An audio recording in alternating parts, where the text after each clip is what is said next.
నమస్కారం. విష్ణు పురాణం 14 రోజు పారాయణలోకి వచ్చామండి. సౌభరి కథ విన్నాము. ఇప్పుడు మాంధాత కుమారుడైన అంబరీషుని కొడుకు యవనాశ్వుడి గురించి చెప్పుకుందాం. ఇతని సుతుడు హరిషుడట. వాని సంతతి అంగిరసులు అనేటువంటి గంధర్వులు 6 కోట్ల మంది గంధర్వులు ఈయన సంతానంగా ఉన్నారట. వీళ్ళు ఏం చేశారు, పాతాళానికి వెళ్ళి అక్కడున్న నాగరాజులను చిత్తకొట్టి వాళ్ళ ఆధీనంలో ఉన్న రత్నాలను, కామినీ రత్నాలను కూడా, స్త్రీలను కూడా అనమాట, బలాత్కరించి గ్రహించగా నాగరాజులు బయల్వెడలి పాలకడలిని చేరి కాలాత్ముడు, లోకారాధ్యుడు, సర్వమంగళమూర్తి, లోకాభిరాముడు, కరుణాసాగరుడు, పన్నగసేనుడు, శంఖచక్రధరుడు, కోటి సూర్య ప్రభాభాసమానుడు, సౌభాగ్యలక్ష్మి సమేతుడు అయినటువంటి లక్ష్మీకాంతుణ్ణి ప్రార్థించగా యోగ నిద్రలో ఉన్న శ్రీపతి మేల్కొన్నాడు. పన్నగపతులు స్వామికి దండ ప్రణామం చేసి తమ ఇక్కట్లను గంధర్వుల చేత చెప్పించారు. అక్కడ ఉన్న వాళ్ళతో చెప్పించారు. ఆయన ఏమన్నాడు అదంతా విని ఈ పన్నగ సర్పాలని ఆదరంగా చూసన్నాడు. పురుకుచ్చుడనేవాడు భూపరిపాలకుడుగా భూమిలో ఉన్నాడు. నా ప్రభావం ఆ పరిపాలకుడికి అంగరక్షగా ఉంది. మీరు వెళ్ళి ఆ రాజును కోరండి. అతను గంధర్వులని అవలీలగా సంహరించి మీకే మేలు కలిగిస్తాడు. పురుకుచ్చుడి దగ్గరికి వెళ్ళమన్నాడు. నాగపతులు వెనక్కి తిరిగి ఏం చేశారు, తమ లోకానికి వచ్చి అంతా ఓ చోట కూర్చుని ఆలోచించారు. ఈ రాజుగారి దగ్గరికి ఎవరిని పంపించాలి అంటే, ఇంతలో ఏమైంది, ఒక ముని వచ్చాడు. ఆ ముని వచ్చి ఏం చెప్పాడంటే, దీనికి ఎవరిని పంపించాలో ఆయన ఐడియా ఇస్తున్నాడు. పురుకుచ్చుడు నర్మదా నది యందు అత్యధిక ప్రేమతోటి ఉన్నాడు. నర్మద కూడా ఆయన పట్ల అనురాగంతో ఉంది. నర్మదా యొక్క నది స్త్రీ రూపం అన్నమాట. మీరు వెళ్ళి నర్మదకి మీ బాధ చెప్పి ప్రార్థించండి. ఆమె కనికరించి పురుకుచ్చుడిని ప్రేరేపిస్తుంది. అప్పుడు ఆ రాజుగారి తరలొచ్చి మీ పక్షాన్ని నిలబడి మీ శత్రువుల్ని హతమారుస్తాడని చెప్పాడు. ఇంతలో అనుకోకుండా వీళ్ళందరూ ఇలా సమావేశంగా ఉన్నప్పుడు నర్మద ఒక దివ్యకాంతగా మారి అక్కడికి వచ్చిందట. ఈ పాములు సర్పాలందరూ ఆమెను బతిలాడుకున్నారమ్మా, ఇది మా పరిస్థితి అంటే, సరే ఈవిడేమంది, ఉండండి నేను పురుకుచ్చుడిని తీసుకొస్తానని పురుకుచ్చుడి దగ్గరికి వెళ్ళి పాతాళానికి తీసుకొచ్చేసారు కల్లా. అప్పుడు వీళ్ళు ఆయన్ని సముచిత రీతిని సత్కరించి, నాయన మహారాజా, విష్ణువు మాకు చెప్పాడు మమ్మల్ని మాకు మేలుగా కలగజేస్తావని, కాబట్టి ఆ మాట సఫలం చేయి. నీ పేరు మేము మహావిష్ణువు దగ్గరే విన్నాము, మాకు సహాయం చేయమని అడిగారు. అయితే ఈ పురుకుచ్చుడు ఏం చేశాడు, ఈ నాగులకి శత్రువులుగా ఉన్న గంధర్వులను ఎదిరించి సహజము విష్ణు ప్రభావ భరితము అయినటువంటి భుజబలంతో ఈ 6 కోట్ల మంది గంధర్వుల్ని సంహరించేశాడట. నాగులకి నిర్భరమైన ఆనందాన్ని కలిగించాడు. వాళ్ళకి ఎలాంటి కష్టం లేకుండా చేసి వాళ్ళ వల్ల స్వకులాభివృద్ధి, నువ్వు వంశాభివృద్ధిని వరంగా పొంది ఇంటికి వచ్చేసి సంతోషంగా ఉన్నాడు. ఇలాంటి ఉపకారాన్ని తమకు చేసినటువంటి ఈ నర్మదకి ఏమైనా వరం ఇవ్వాలని ఈ పన్నగ వటువులు ఆమెను పూజించి ఏమన్నారు, అమ్మా నీ పేరు చతుర్థి విభక్త్యంతంగా చేసి చివర నమః చేర్చి ఉభయ సంధ్యలందును భక్తితో స్మరించే వాళ్ళకి సర్పవిషం సోకదు. నీ దివ్యనామం ఉచ్చరిస్తూ భుజించే వారికి ఆ సమయంలో విషం ఇచ్చినా కూడా అది అమృతమవుతుందని వరం ఇవ్వగా నర్మద సంతోషించి అంగీకరించి పురుకుచ్చుని వద్దకు వెళ్ళి అనురాగంతో అతన్ని వరించింది. ఏమిటో విశేషంగా చతుర్థి విభక్త్యంతంగా చెప్పేవంటే ఏం లేదండి, చాలా నర్మదాయై నమః, మనం రమాయై నమః చెప్పుకుంటాం, లక్ష్మి అయి నమః అని చెప్తాం, పార్వతి అయి నమః, గౌరీ అయి నమః, ఇవన్నీ చతుర్థి విభక్త్యంతాలు. ఇక్కడ కూడా అంతే, నర్మదాయై నమః అనుకోవాలి. అంటే గనక ఎవరైతే ఉభయ సంధ్యల్లో స్మరిస్తారో సర్ప విషం సోకదట. నర్మదాదేవి పాములకి ఇలాంటి ఉపకారం చేసింది కాబట్టి ఆమె ఏం చేసింది, పురుకుచ్చుడి దగ్గరికి వెళ్ళి ఆయన్ని వరించిందట. ఈ దంపతులకి త్రసదస్యుడు అనేవాడు జన్మించాడు. అతని సుతుడు అనరణ్యుడు. ఈ అనరణ్యుడు ఒకసారి ఏం చేశాడట, యజ్ఞం చేస్తుంటే రావణుడు వచ్చి ఈ అనరణ్యుడిని చంపేశాడు. యజ్ఞాన్ని పాడు చేసి వెళ్ళిపోయాడట. అనరణ్యుని కుమారుడు హర్యాక్షుడు, ఇతని కొడుకు వసుమణుడు, వాడి కొడుకు ప్రియారణుడు, అతని సుతుడు సత్యవ్రతుడు వశిష్ఠుని శాపం చేత త్రిశంకునామంతో చండాలుడై ఉన్నాడు. ఆ కాలంలో 12 సంవత్సరాలు వాన లేక పాడి పంటలు కరువైపోయాయట. ఆనాటి దుర్దశలో త్రిశంకుడు అడవిలో మృగాల్ని చంపి వాటి మాంసాన్ని విశ్వామిత్ర పుత్ర కళత్రాదులకి ఇస్తూ గంగ ఒడ్డున ఒక మర్రి చెట్టు కింద వాళ్ళకి నివాసం ఏర్పరిచి ఈ చండాలుణ్ణి అనుగ్రహించండి అని ప్రార్థించేవాడట. అలా కొన్నాళ్లు కాగా విశ్వామిత్రుడు అతని వృత్తాంతం తెలుసుకుని కనికరించి పరమ పావనుని చేసి సశరీర స్వర్గాన్ని కలిగించాడు. త్రిశంకు స్వర్గం కదా మళ్ళీ ఇంకొకసారి వివరంగా చెప్పుకుందామండి. విశ్వామిత్రుడి వల్ల ఈ త్రిశంకుకి స్వర్గప్రాప్తి కలిగింది. స్వర్గంలో వాళ్ళు కిందకి తోసేస్తే విశ్వామిత్రుడు ఇంకొక స్వర్గాన్ని సృష్టించాడు అతని కోసం. భూమి ఆకాశాల మధ్యలో త్రిశంకు స్వర్గం అంటారు, మధ్యలో ఉందట. ఆ త్రిశంకుని కుమారుడే హరిశ్చంద్రుడు. ఈ హరిశ్చంద్రుడు సకల సంపదలు విశ్వామిత్రునికి సమర్పించి సత్యవ్రతాన్ని పరిపాలించి సత్యహరిశ్చంద్రుడని సార్థక నామధేయుడయ్యాడు. భుజబలంతో సప్తద్వీపాలు తనవిగా తన ఆజ్ఞ చెల్లేటట్టుగా రాజ్యం చేశాడు. సాక్షాత్తు శ్రీహరిలాగా చిరకాలము సర్వసమృద్ధిగా భూమిని పరిపాలించాడు. రాజసూయ అశ్వమేధ యజ్ఞాలు నిర్విఘ్నంగా ఎన్నో చేశాడట.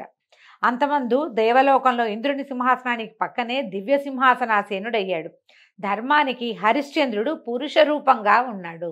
మనం ఎందరో రాజుల కథలు చెప్పుకున్నాం. హరిశ్చంద్ర ప్రఖ్యాతమైన గాథ అందులో.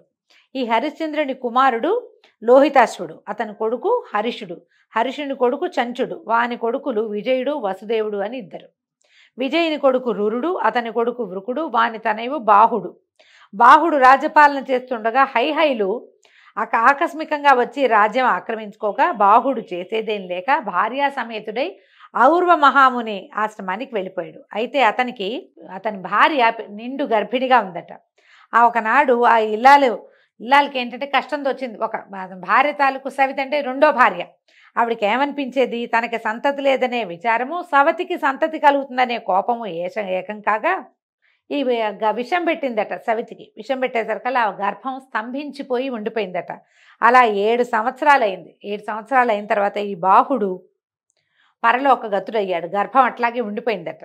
అంతట గర్భవతి అయిన పట్టమహిషి భర్తతో సహగమనం చేయటానికి సన్నద్ధురాలై చితి దగ్గరికి చేరేసరికి ఆవిడ కూడా సహగమనం చేద్దామనుకుంది. 3 కాలాలు తెలిసిన మహాముని అయినటువంటి ఔర్వుడు ఆశ్రమంలో నుంచి బయటకు వచ్చి ఏం చెప్పాడట, పట్టమహిషిని బారించాడట. అమ్మా, నువ్వు చితిలో ప్రవేశించకు. నీ కడుపులో ఉన్న బిడ్డ అసమాన బలపరాక్రమాలు కల వీరుడై విరోధి యముడై భాస్కర సమతేజుడై రాణిస్తూ ఏకఛత్రాధిపత్యంగా భూమిని పరిపాలిస్తాడు.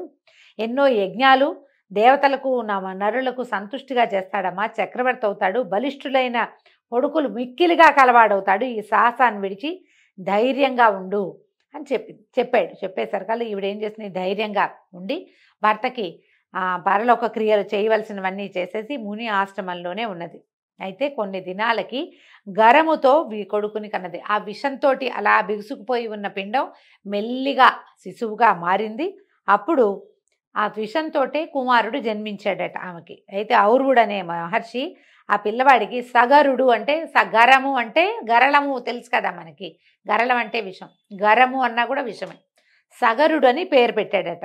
అయితే పేరు పెట్టి జాతకర్మాది క్రియలు జరిపించి చెవులోపనయనాదులు, విద్యాభ్యాసము, శాస్త్రము, అస్త్రశస్త్రాదులు అన్నిటికి సంబంధించిన శిక్షణ, ఎన్నో విద్యలు నేర్పించాడు. అయితే ఏమైంది, ఒకనాడు సగరుడు తల్లి దగ్గరికి వచ్చి అడిగాడట, అడవుల్లో ఉండటం ఎందుకమ్మా మనకి, మనం ఇక్కడ ఎందుకున్నావు, మా తండ్రి ఎక్కడున్నాడు అని అడిగితే అప్పుడు ఏం చెప్పేది, నాయన హైహైలు మూకమ్మడిగా వచ్చి పోరాడి మీ తండ్రిని అడవులకి పారదోలారు. తర్వాత సవితి మీ పింతల్లి నాకు విషం పెట్టింది. మీ నాన్నేమో ఇలా పరలోక గతుడు అయ్యాడు. ఔర్వుని చేయూతతోటి నేను నిన్ను ఇట్లా పెంచాను నాయన అనేసరికల్లా ఇతను ఏం చేశాడట, సగరుడు ఆ దుష్టుల్ని వధించి ముల్లోకాల్లోనూ మా నాన్న కీర్తిని వ్యాపింపచేస్తానని చెప్పి హైహైలను యుద్ధానికి పురికొల్పి అందరినీ ముక్కలు చెక్కలుగా ఖండించేశాడట. అయితే ఈ సగరుడి బలపరాక్రమాలు, ఈ పరాక్రమాన్ని చూసి శక యవన కాంభోజాదులు బెదిరి పారిపోయి వశిష్ఠుని దగ్గరికి చేరారట. వశిష్ఠుడు ఆలోచించి వాళ్ళని కులాచారాలు విడిచి గతి తప్పిన వారిగా, బతికున్న చచ్చిన వారిగా చేసి సగరుడి దగ్గరికి వెళ్ళాట. వెళ్ళి, రాజా నీ ప్రతిజ్ఞ చెల్లింది, హైహైలంతా చచ్చిపోయారు, వీళ్ళంతా కూడా చచ్చిన వాళ్ళతోటే జమ. ఎందుకంటే వీడు ఎప్పుడైతే కులాచారాన్ని పాటించలేదో వాడి బతుకున్న వాడి కింద లెక్కే కాదు. నీకు భయపడి ప్రాణరక్షణ కోరుతూ నా శరణు వచ్చారు. శరణన్న వాళ్ళని కాపాడాలి. నేను మీ వంశీయుల కులగురువుని ముందు నుంచి నా మాట మన్నించాలంటే సరే ఆయనకు ఒప్పుకుని ఏం చేశాడట, ఆ రాజుల్ని విడిచేసి మీ స్థానాలు పోండి, మీ రాజ్యాలు మీరు పరిపాలించండి అని పంపించేశాడు. అప్పటి నుంచి యవనులు బోడి తల్లల వాళ్ళు, యవనులకి నెత్తి మీద జుట్టు లేదట. శకులు సగం బోడి తల్లట. పారదులు విరబోసిన జుట్టు కలిగిన వాళ్ళు, ప్లవులు మీసాలు గడ్డాల వారు, కాంభోజులు అధ్యయనం లేని వారు అయ్యి ఈ కులాలు అంటే వీళ్ళందరూ మనవాళ్లే. శకులు, యవనులు, కాంభోజులు వీళ్ళంతా కూడా భూమి మీద మనతో పాటు ఉన్నవాళ్లే. వీళ్ళని ఇట్లా విడిచిపుచ్చటం వల్లే ఇలాంటి ఇవి వచ్చినాయన్నమాట, పద్ధతులు వచ్చాయన్నమాట. వాళ్ళకి తమ తమ కులాచారాలు విడిచి బ్రాహ్మణులకు దూరమై మ్లేచ్ఛులయ్యారు. ముందంతా వీళ్ళు ఇదే వంశాలకు చెందిన వాళ్ళు, సూర్యవంశానికి చెందిన వాళ్ళు, చంద్రవంశానికి చెందిన వాళ్ళే మొదట. ఇలాగ సగరుడు తండ్రి శత్రువులను దునుమాడి తన నగరానికి వచ్చి అభిషిక్తుడై 7 దీవులకు అంటే సప్త ద్వీపాలకి ఏకంగా ఉన్నటువంటి వసుంధరని పరిపాలించి చాలా అద్భుతమైన చరిత్ర కలిగిన వాడై ఉన్నాడు. వినతాకశ్యపుల కుమార్తె అయినటువంటి సుమతిని, విదర్భ రాజపుత్రికైన సుకేసిని పెండ్లాడి రాజ్యభోగాలు అనుభవిస్తూ హాయిగా ఉన్నాడు. ఉన్న తర్వాత పుత్రకాంక్షతోటి భార్యల కోసం ఔరువుని దగ్గరికి వెళ్ళి ఆయన చెప్పాడట, నాకు కుమారులు కావాలని కోరుకునేసరికల్లా ఆయన ఏం చేశాట, ఒక భార్యకేమో వంశవర్ధనుడైన కుమారుడు, ఇంకొకటికి 60 మంది కుమారులు కలుగుతారని చెప్పాడట. విదర్భరాజపుత్రి ఆ ఒక్క కొడుకుని, విదర్భరాజపుత్రి ఒక కూతుర్ని ఒక కొడుకుని కోరుకుందట, నేను అంతమంది పిల్లల్ని కనలేనని. అలాగే సరే ఏమైంది, కాశ్యపి వినతా కశ్యపుల కుమార్తె అయిన సుమతి నాకు 60 మంది కుమార్తెలు కావాలి. మనం 60,000 మంది అని కథల్లో వింటామండి. 60,000 మంది అని కూడా ఉన్నది ఒక చోట. ఈ భాగంలో మనకు 60 మంది అని కనపడుతుంది. తర్వాత ముని అనుజ్ఞతోటి నగరానికి వచ్చేశారు. సుకేసికి ఒక కొడుకు కలిగాడు, వాడి పేరు అసమంజసుడు. ఈ సుమతికి 60,000 మంది 60 మంది కుమారులు జన్మించారు. ఈ అసమంజసుడు ఏంటంటే పేరుకు తగినట్టుగానే తమ్ముళ్ళని వెంట పెట్టుకుని ఎన్నో రకాల చెడు పనులే చేసేవాడు. పిల్లల్ని నీళ్లలో ముంచేసేవాట, సరదాకి చేసేవాడు. దాంతో ఏంటంటే ఓర్చుకుని ఉండేవాళ్ళు ప్రజలంతా కూడా, రాజుగారి అబ్బాయి లేక కలిగిన కొడుకు ఏమంటాము అని ఊరుకునేవాళ్ళు.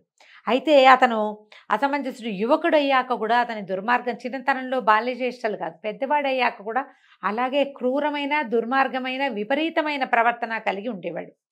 అతనికి ఒక కుమారుడు కూడా కలిగాడట. అయితే ఈ మనవడిని చూశాను చాలు అనుకుని ఈయన ఏం చేశాడు, సగరుడు అసమంజసుడిని వెళ్ళగొట్టేశాట. మళ్ళీ అసమంజసుడి కథ మనకి కనపడదు, ఏ కథల్లోనూ ఎక్కడా చెప్పరు, అతను వెళ్ళగొట్టేయటం మాత్రమే తెలుస్తుంది. అయితే అసమంజసుని యొక్క తమ్ములైన ఈ 60 మంది కూడా అన్నలాగానే దుష్ట చరిత్రలే లోకానికి చికాకు కలిగించేవాళ్ళు. అయితే యజ్ఞాలు పాడు చేయటం, తపస్సులు సాగకుండా చేయటం, కోతి కొంటె పనులు చేసేవాళ్ళు అనమాట. దేవతలు సహించలేకపోయేవాళ్ళట వాళ్ళని. అయితే ఏమన్నారు, వీళ్ళు వెళ్ళి విష్ణుమూర్తికి చెప్పారట, నీ అంశతోటి జన్మించినటువంటి మహాతపస్వి కపిలుడు విష్ణుమూర్తి యొక్క అంశతోటి జన్మించాడు, ఆయన దగ్గరికి వెళ్ళారు. ముందు విష్ణువు దగ్గరికి వెళ్ళి మాకు ఏదైనా మార్గం చెప్పమంటే ఆయన కపిలుడి దగ్గరికి వెళ్ళమన్నాడు.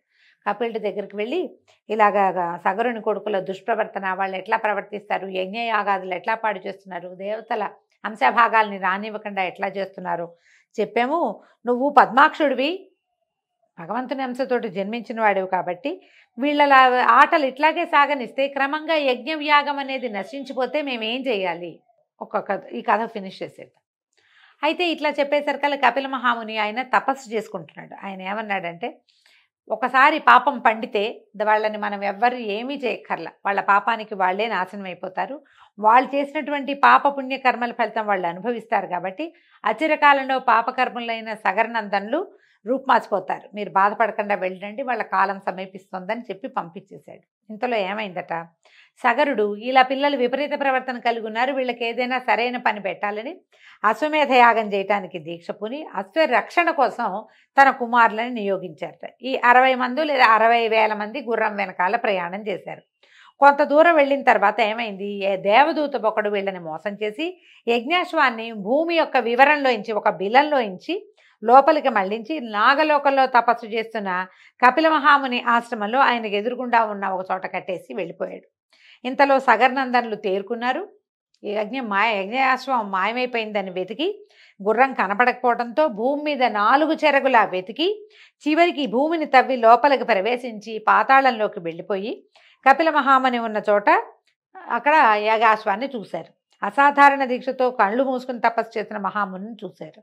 ఆయన కొంత దూరంలో చెట్టు కింద ఉన్న యాగాశ్వాన్ని చూసేసరికల్లా ఈ ఆయుధాలని జల్పిస్తూ మా తండ్రి చేస్తున్నటువంటి యజ్ఞాన్ని పాడు చేయడానికి వీడెవడో వడంబడ్డాడు, వీడే తీసుకొచ్చి ఉంటాడని భావించి ఇతట్లా సన్యాసిలాగా నటిస్తున్నాడు, చితకొడదామని చెప్పేసి అందరూ మీదకెళ్ళారట. ఎప్పుడైతే తనని సమీపిస్తున్నారో ఈ 60,000 మంది, ఆయన కళ్ళు తెరిచి చూశాడట.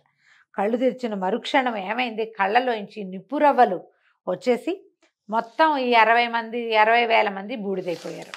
ఎప్పటికీ యాగాశ్వం వెనకాల వెళ్ళిన కుమారులు రాకపోయేసరికల్లా సగరుడు విచారించి గుర్రాన్ని తోలుకు రమ్మని తన మనవడు అసమంజసుడి కుమారుడైనటువంటి అంశుమంతుడిని పంపించాడు. అతను ఈ 4 చెరుగులా వెతుక్కుని తన బాబాయిలు వెళ్ళినటువంటి ఆ భూ వివరంలో ఇంచే నాగలోకాన్ని చేరి ఈ కపిల మహాముని దర్శించి నమస్కారం చేసి ప్రార్థించాడు. ఎందుకంటే సగరుని కుమారులు ధూర్తులు, యుక్తాయుక్త విచక్షణ జ్ఞానం లేనివాళ్ళు. కానీ అంశుమంతుడు అలాంటి వాడు కాదు, చాలా వివరం కలిగినవాడు, ప్రత్యేకమైన ఆలోచన విధానం ఉన్నవాడు. ఈయన ఎప్పుడైతే కపిలుని ప్రార్థించాడో ఆయన నుతికి ప్రసన్నుడై వత్స గుర్రాన్ని తీసుకుపోయి మీ తాత యజ్ఞం పూర్తి చేయించు అనేసరికల్లా ఇతను అడిగాడు, మా తండ్రులు ఇలా బూడిద కుప్పలైపోయారు, వీళ్ళకి స్వర్గలోక నివాసం అనుగ్రహించంటే ఇప్పుడు కుదరదు అని చెప్పాడు. నువ్వు చెయ్యలేవని నీ పౌత్రుడైన భగీరథుడు అతి తపోనిష్టతో శివుని కృపబడిసి సురగంగని భూమికి రప్పిస్తాడు. ఆ గంగాజల కణాలతో ధరణి పరమపావనమవుతుంది, గంగా ప్రవాహం ఇక్కడికే వస్తుంది. దాని తుంపర్ల చేత నీ తాతలు నీ తండ్రులు పవిత్రులై స్వర్గలోక వాసన అవుతారు. ఈ విష్ణుపాదం నుంచి పుట్టిన ఆ మహానది గాలి సోకినంతనే ఎలాంటి పాపాలైనా ఆ ఏటిలో కలిసిపోతాయి. ఆ పుణ్యనది జలాలలో స్నానం సకల పాపహారం. గంగాజలం ఒక్క కణమైనా సరే శరీరంలో ఏ ఒక భాగంలో పడినా కూడా మనిషి పాప విముక్తుడవుతాడు. నువ్వు గుర్రాన్ని తీసుకుపోనాయనా అని చెప్పేసరికి అంశమంతుడు గుర్రాన్ని తీసుకొచ్చేశాడు. తర్వాత యథావిధిగా అశ్వమేధం పూర్తి చేశారు. సగరతనయుల చేత రూపొందిన సముద్రునికి సాగరుడని పేరు వచ్చింది. ఈ భూవివరాన్ని ఎప్పుడైతే వీళ్ళు తవ్వేసరికల్లా అప్పుడు చిన్న జలపాయగా ఉండేటువంటి సముద్రము చాలా పెద్దదైందని చెప్తారండి. ఈ సగర వృత్తాంతంతో ఈరోజు భాగం పారాయణ పూర్తయిందండి. రేపు ఉదయం మళ్ళీ తర్వాతి భాగంలో కలుసుకుందాము. నమస్కారం.